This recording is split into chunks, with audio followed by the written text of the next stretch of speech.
Bismillahirrahmanirrahim. Assalamualaikum warahmatullahi wabarakatuh.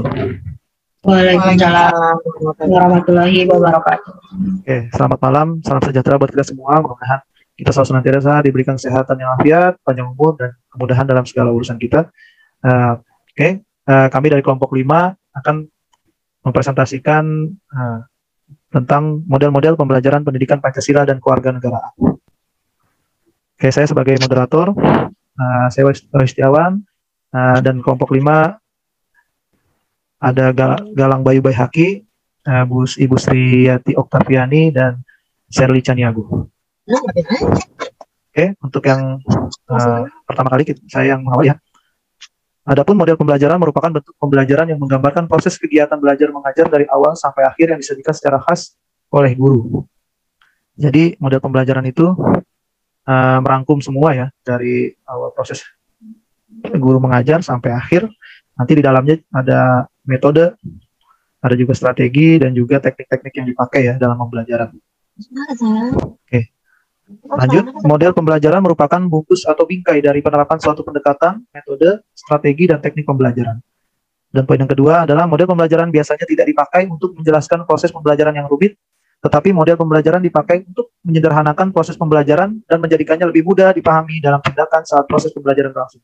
Jadi model pembelajaran itu untuk mempermudah dalam proses pembelajaran. Dan poin yang ketiga adalah model pembelajaran berperan penting dalam mengisi kegiatan pembelajaran, dan guru harus mengaitkan model-model pembelajaran pada materi yang akan diajarkan kepada siswa. Next. Cara paling efektif yang dapat dilakukan guru untuk tetap fokus pada penguasaan materi ialah dengan menggabungkan target pembelajaran ke dalam pengajaran kita sehari-hari.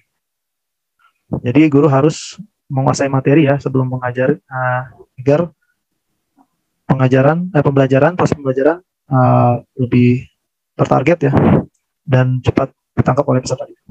Oke, adapun model-model pembelajaran pendidikan Pancasila dan kewarganegaraan, 4 model pembelajaran yang berkaitan dengan PPKN, diantaranya yang pertama model pembelajaran demonstration, yang kedua model pembelajaran direct instruction, yang ketiga model pembelajaran group investigation, dan keempat model pembelajaran mind mapping. Untuk model pembelajaran yang pertama akan disampaikan oleh saya sendiri. Model pembelajaran demonstration. Model pembelajaran demonstration adalah model mengajar yang menggunakan peragaan untuk memperjelas suatu pengertian atau untuk memperlihatkan bagaimana melakukan sesuatu kepada peserta didik. Jadi pada model pembelajaran ini pakai alat peraga ya. Jadi guru memperagakan dari alat peraga tersebut kepada peserta didik atau siswa. Lanjut. Adapun langkah-langkah model pembelajaran demonstration, yang pertama, guru merumuskan tujuan yang harus dicapai peserta didik. Jadi sebelum mendemonstrasikan pembelajaran tersebut, guru harus merumuskan tujuannya. Tujuan itu meliputi beberapa aspek seperti aspek pengetahuan dan keterampilan tertentu. Langkah yang kedua adalah persiapkan garis-garis besar langkah-langkah demonstrasi. Jadi guru mempersiapkan garis-garis besar apa aja nih yang akan didemonstrasikan. Hal ini dilakukan untuk menghindari kegagalan. Yang ketiga adalah langkah yang ketiga, lakukan uji coba demonstrasi. Jadi sebelum demonstrasi dilaksanakan, guru harus mencoba uji coba dulu. Uji coba dulu meliputi segala peralatan yang diperlukan agar tidak terjadi nanti kekeliruan ya. Jadi nanti mungkin alatnya ada yang rusak apa gitu. Kalau misalnya pakai alat ya. Dan yang selanjutnya, langkah yang selanjutnya adalah atur tempat duduk peserta didik. Jadi guru mengatur tempat duduk ya peserta didik agar dapat melihat dengan jelas apa yang didemonstrasikan. Biasanya kalau lebih efektif itu tempat duduknya itu letter U ya, letter U atau setengah lingkaran, biar kedapatan semua ya. Jadi guru dapat dilihat oleh peserta didik. Yang langkah selanjutnya adalah kemukakan tujuan apa yang harus dicapai peserta didik. Jadi guru harus mengemukakan tugas-tugas apa yang harus dilakukan oleh peserta didik. Misalnya ditugaskan untuk mencatat hal-hal yang penting dari pelaksanaan demonstrasi. Langkah yang selanjutnya adalah mulai demonstrasi. Mulailah demonstrasi dengan kegiatan-kegiatan yang merangsang peserta didik untuk berpikir. Misalnya pertanyaan-pertanyaan yang mengandung teka-teki sehingga mendorong peserta didik tertarik untuk memperhatikan demonstrasi. Jadi dipancing dulu ya peserta didik dengan pertanyaan-pertanyaan oleh guru ya. Langkah yang selanjutnya adalah ciptakan suasana yang menyejukkan. Guru harus menciptakan suasana yang menyejukkan dan menghindari suasana yang menegangkan. Langkah yang selanjutnya adalah yakinkan bahwa pastikan semua peserta didik mengikuti jalannya demonstrasi. Jadi guru meyakinkan bahwa semua peserta didik itu mengikuti jalannya demonstrasi dan menyimak ya. Langkah yang selanjutnya adalah berikan kesempatan peserta didik untuk aktif pada proses demonstrasi. Jadi berikan kesempatan pada peserta didik untuk secara aktif memikirkan lebih lanjut sesuai dengan apa yang dilihat dari proses demonstrasi. Langkah yang selanjutnya adalah setelah demonstrasi selesai, guru mengakhiri dengan pemberian tugas. Jadi ketika demonstrasi selesai dilakukan, proses pembelajaran perlu diakhiri dengan memberikan tugas-tugas tertentu yang ada kaitannya dengan pelaksanaan demonstrasi dan proses pencapaian tujuan pembelajaran. Oke, lanjut ya. Adapun kelebihan model pembelajaran demonstration, yang pertama mendorong motivasi belajar peserta didik. Karena lebih ini ya, tidak hanya audiovisual tapi ada alat peraga ya, jadi lebih menarik. Dan yang kedua adalah kelebihannya adalah menghidupkan pelajaran. Demonstrasi dapat menghidupkan pelajaran karena peserta didik tidak hanya mendengar tetapi juga melihat peristiwa yang terjadi. Jadi diperagakan langsung ya, dipraktekkan langsung oleh gurunya. Misalkan sedang menjelaskan tentang ini, misalkan tentang Pancasila. Mungkin alat peraganya bisa ini ya, pakai burung Garuda Pancasila kan ada tuh. Yang kelebihan yang selanjutnya adalah yang ketiga, mengaitkan teori dengan peristiwa alam lingkungan sekitar. Jadi demonstrasi dapat mengaitkan teori dengan peristiwa alam lingkungan sekitar, dengan demikian peserta didik dapat lebih meyakini kebenaran materi pelajaran. Jadi nggak hanya teori, jadi langsung biasanya lebih dikaitkan dengan alam lingkungan sekitar, guru memperlihatkan ya fakta-fakta lingkungan sekitar. Lanjutnya kelebihannya adalah yang keempat, mudah teringat daripada bahasa dalam buku. Jadi kelebihan model pembelajaran demonstration salah satunya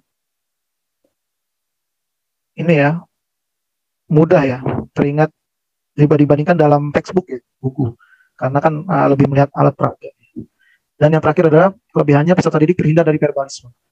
Jadi maksud verbalisme ini dalam pendidikan, peserta didik bisa menyebutkan kata namun mereka tidak tahu arti dari kata tersebut. Nah itu namanya yang dimaksud dengan verbalisme. Nah ini bisa terjadi karena cara mengajar guru yang hanya melalui penjelasan lisan atau ceramah, sehingga peserta didik cenderung meniru apa yang guru sampaikan. Nah, jadi kelebihan model pembelajaran demonstration itu diperagakan ya, langsung dipraktikkan, bukan tidak hanya di lewat ceramah ya. Jadi peserta didik terhindar dari verbalisme. Oke, untuk kekurangan model pembelajaran demonstration, pertama peserta didik terkadang sukar atau sulit melihat dengan jelas benda yang akan dipertunjukkan. Kadang ada beberapa, mungkin dari posisi duduk bisa mempengaruhi tidak terlihatnya alat peraga, mungkin alat peraganya agak kurang terlihat kecil. Dan yang kedua adalah model pembelajaran demonstration, yang kekurangannya itu tidak semua benda dapat didemonstrasikan. Jadi banyak ada beberapa benda yang tidak bisa didemonstrasikan, mungkin karena sukar didapatkan, langka atau. Terus kekurangan selanjutnya adalah sukar dimengerti apabila didemonstrasikan oleh guru yang kurang menguasai materi. Jadi kalau misalkan gurunya kurang menguasai materi, memakai model pembelajaran demonstration ini kurang efektif ya. Jadi guru dituntut harusnya menguasai materi terlebih dahulu, baru memakai model pembelajaran demonstration ini. Kekurangan yang selanjutnya adalah memerlukan persiapan yang lebih matang. Dan kekurangan yang lanjutnya, yang kelima adalah model ini lebih mahal jika dibandingkan dengan ceramah. Karena harus pakai alat peraga, jadi biayanya lebih mahal ya. Kalau ceramah kan hanya dari buku, guru menyampaikan ya secara lisan. Tapi kalau untuk model pembelajaran demonstration pakai alat peraga, jadi harus mengeluarkan biaya juga, biaya tambahan. Dan kekurangan yang keenam adalah memerlukan kemampuan dan keterampilan guru yang khusus. Jadi guru dituntut untuk bekerja lebih profesional. Oke. Selanjutnya adalah model pembelajaran direct instruction yang akan dijelaskan oleh Ibu Sri. Silakan. Terima kasih Pak Wahyu. Untuk model pembelajaran kedua yaitu model pembelajaran direct instruction. Model pembelajaran direct instruction adalah model pembelajaran yang menekankan pada penguasaan konsep atau perubahan perilaku dengan mengutamakan pendekatan deduktif. Ciri-ciri model pembelajaran direct instruction yaitu sebagai berikut. Transformasi dan keterampilan secara langsung, pembelajaran berorientasi pada tujuan tertentu, materi pembelajaran yang telah terstruktur, lingkungan belajar yang telah terstruktur, distruktur oleh guru. Selanjutnya, guru berperan sebagai penyampai informasi. Dalam hal ini, guru seyogianya menggunakan berbagai media yang sesuai, misalnya menggunakan film, tape recorder, gambar, alat peraga, dan sebagainya. Langkah-langkah model pembelajaran direct instruction, yaitu untuk langkah yang pertama, yaitu menginformasikan tujuan pembelajaran dan orientasi pelajaran kepada siswa. Langkah yang kedua, yaitu mereview pengetahuan dan keterampilan prasyarat. Langkah ketiga, yaitu menyampaikan materi pelajaran. Langkah keempat, yaitu melaksanakan bimbingan. Langkah yang kelima, yaitu memberikan kesempatan kepada siswa untuk berlatih. Langkah keenam, yaitu menilai kinerja siswa dan memberikan umpan balik. Langkah ketujuh, yaitu memberikan latihan mandiri. Ada beberapa kelebihan model pembelajaran direct instruction. Yang pertama, kelebihan model pembelajaran direct instruction, guru mengendalikan isi materi dan urutan informasi yang diterima oleh siswa. Yang kedua, dapat diterapkan secara efektif dalam kelas yang besar maupun kecil. Yang ketiga, menjadi cara yang efektif untuk mengajarkan informasi dan pengetahuan faktual yang sangat terstruktur. Yang keempat, yaitu efektif untuk mengajarkan konsep dan keterampilan-keterampilan yang eksplisit kepada siswa yang berprestasi rendah. Yang kelima, yaitu menjadi cara untuk menyampaikan informasi yang banyak dalam waktu yang relatif singkat yang dapat diakses secara setara oleh seluruh siswa. Yang keenam, memungkinkan guru untuk menyampaikan presentasi yang antusias agar dapat merangsang ketertarikan dan antusiasme siswa. Kemudian yang ketujuh, yaitu merupakan cara yang bermanfaat untuk menyampaikan informasi kepada siswa yang tidak suka membaca.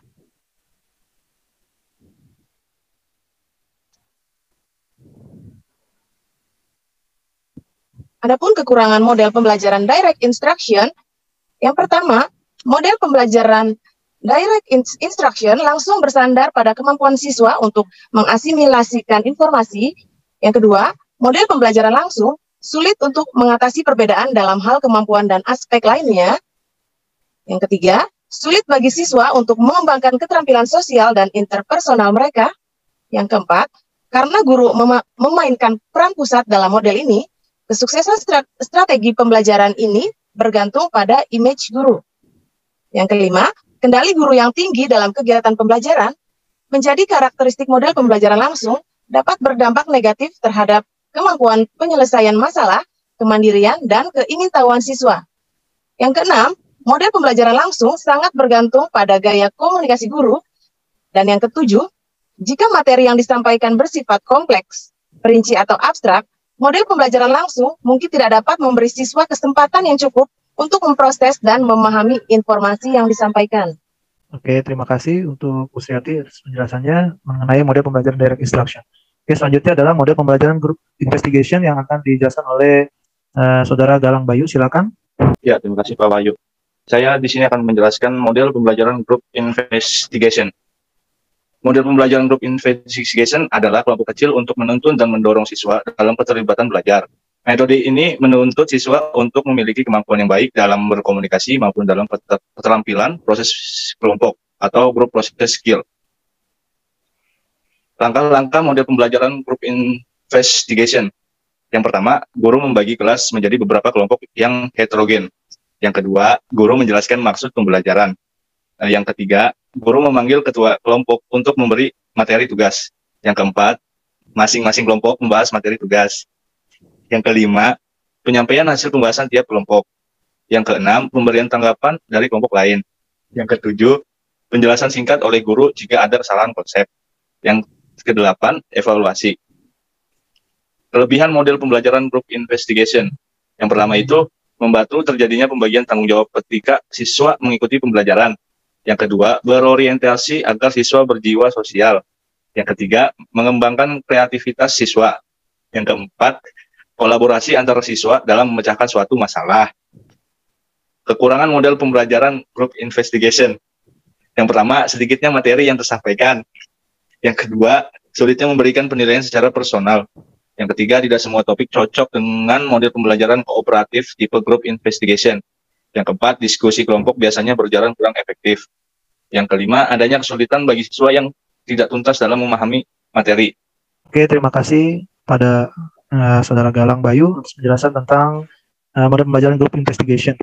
Oke, untuk selanjutnya model pembelajaran mind mapping akan dipaparkan dan dijelaskan oleh Saudari Shirley Caniago. Oke, terima kasih Kak Wahyu.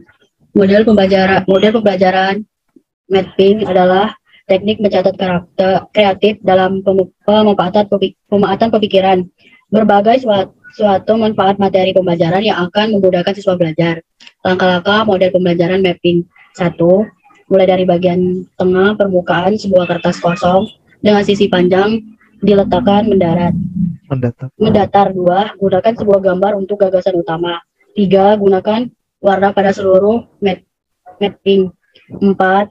Hubungkan cabang-cabang utama ke gambar sentral dan hubungan cabang-cabang. Tingkat kedua dan ketiga dapat tingkat pertama dan kedua dan seterusnya. 5. Buatlah cabang-cabang mapping terbentuk melengkung. 6. Gunakan suatu kata kunci untuk setiap cabang. 7. Gunakan gambar di seluruh mapping. Kelebihan model pembelajaran mapping. 1. Dapat mengemukakan pendapat secara bebas. 2. Catatan lebih padat dan jelas. 3. Lebih mudah mencari catatan jika diperlakukan. 4. Catatan lebih terfokus pada inti materi. 5. Mudah melihat gambar keseluruhan. 6. Membentuk otak atau mengatur, mengingat, membandingkan dan membuat hubungan. 7. Memudahkan penambahan informasi baru. 8. Setiap peta bersifat unik. 9. Memudahkan pendapat informasi baru. Kekurangan model pembelajaran mapping. 1. Hanya peserta didik yang aktif yang terlibat. 2. Tidak sepenuhnya peserta didik yang belajar. 3. Mapping peserta didik bervariasi sehingga guru akan kewalahan memeriksa mapping peserta didik. Kesimpulan, model-model pembelajaran berkaitan dengan PPKN diantaranya model pembelajaran demonstration, model pembelajaran direct instruction, model pembelajaran group investigation, model pembelajaran mapping. Dalam setiap model-model pembelajaran, PPKN memiliki kelebihan dan kekurangan. Oleh karena itu, guru harus menyesuaikan model pembelajaran yang sesuai untuk diterapkan kepada peserta didiknya. Cara paling efektif yang dapat dilakukan guru untuk tetap fokus pada penguasaan materi ialah dengan menggabungkan target pembelajaran ke dalam pembelajaran kita sehari-hari. Terima kasih. Oke, terima kasih atas pemaparan dan penjelasan dari Kak Sally Caniago terkait model pembelajaran mind mapping.